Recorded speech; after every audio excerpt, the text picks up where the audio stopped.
అస్మద్గురుభ్యో నమః. కాశ్యపాన్వయ సంజాతం శరణ్యార్యపదాశ్రితం వైరాగ్యజలధిం వందే రంగరామానుజం మునిం.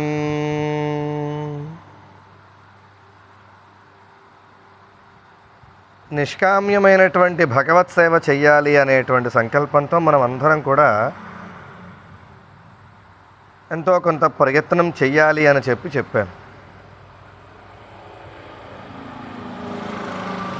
ప్రయత్నానికి కావలసినటువంటిది, అనుకూలించవలసినటువంటిది మనస్సే.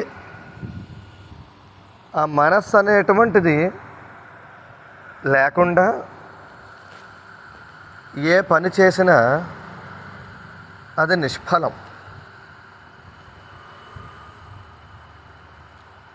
ఎందుకంటే శరీరాన్ని అంతటినీ కూడా నడిపించేటువంటిదే మనస్సు.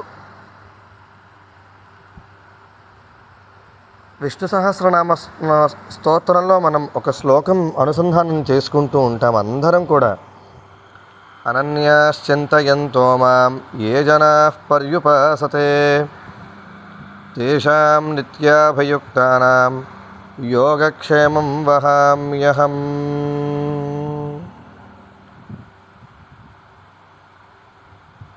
ఏ విషయములందు ఎవరి యందు చింత లేకుండా ఎవడైతే భగవంతుణ్ణి ఆశ్రయిస్తాడో తేషాం నిత్యాభియుక్తానాం యోగక్షేమం వహామ్యహం. వాళ్ళ యొక్క బాధ్యతని, వాళ్ళ యోగక్షేమాలని తానే వహిస్తాను అని చెప్పి భగవంతుడు చెప్పాడు మనందరికీ. మనం ఏం చేస్తున్నాం? ఇల్లు, డబ్బు, ఉద్యోగం, పరపతి ఇవన్నీ మనకి బాగా ఉన్నప్పుడు నా వల్ల వచ్చింది, నేను సంపాదించాను అనేటువంటి భావంతో పరిగెడుతూ ఉంటాం.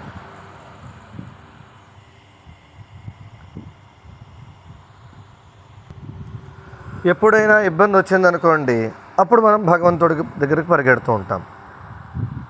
దీన్ని అవకాశవాదం అంటాం. భగవంతుడు కూడా అంతే. ఏ యథా మాం ప్రపద్యంతే అని,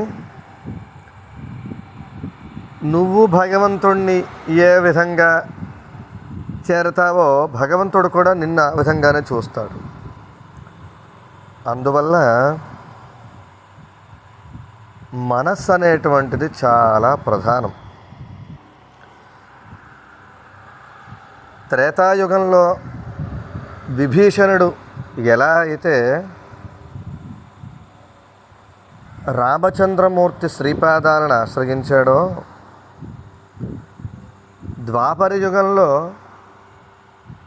సంజయుడు వచ్చి ధర్మరాజుకి చేయవలసినటువంటి ఏవో ధర్మబోధ, హితబోధ ఇవన్నీ కూడా చేసిన తర్వాత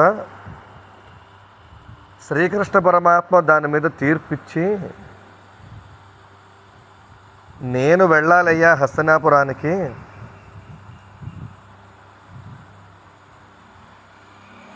వెళితే నా మాట విని వాళ్ళు సంధికి ఒప్పుకున్నారా,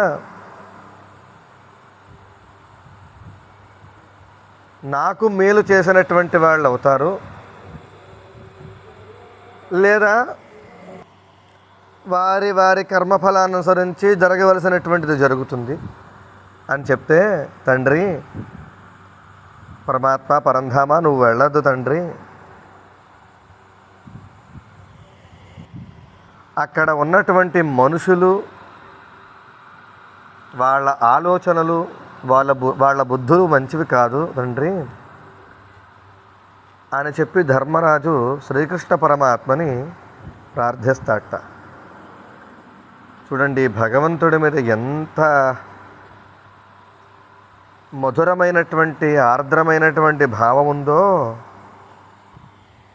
మన నిత్య జీవితంలో ప్రతి విషయంలోనూ అటువంటి మధురమైనటువంటి, ఆర్ద్రమైనటువంటి భావన మనకి భగవంతుడి మీద కలగాలి. ఎందుకు భగవద్ ఆరాధన చెయ్యాలి అంటే,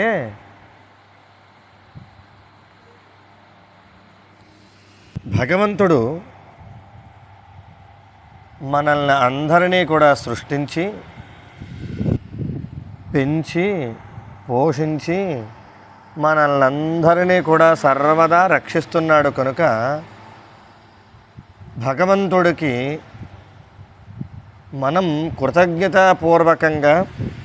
కృతజ్ఞతాపూర్వకంగా మనస్సులో యద్విధమైనటువంటి ఆలోచన కోరిక లేకుండా స్వామి శ్రీపాదాల మీద మన శిరస్సు వంచి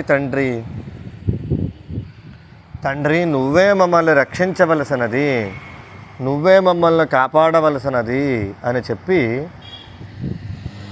శరణాగతి చేయడమే నిష్కామ్యమైనటువంటి భగవదారాధనకి ముఖ్యమైనటువంటి ఉద్దేశం. అటువంటి మనస్సుని, అటువంటి సానుకూలమైనటువంటి పరిస్థితిని మనకందరికీ కూడా కల్పించమని మనం భగవంతుణ్ణి శరణాగతి చెయ్యాలి. అదే నిష్కామ్యమైనటువంటి భగవదారాధన.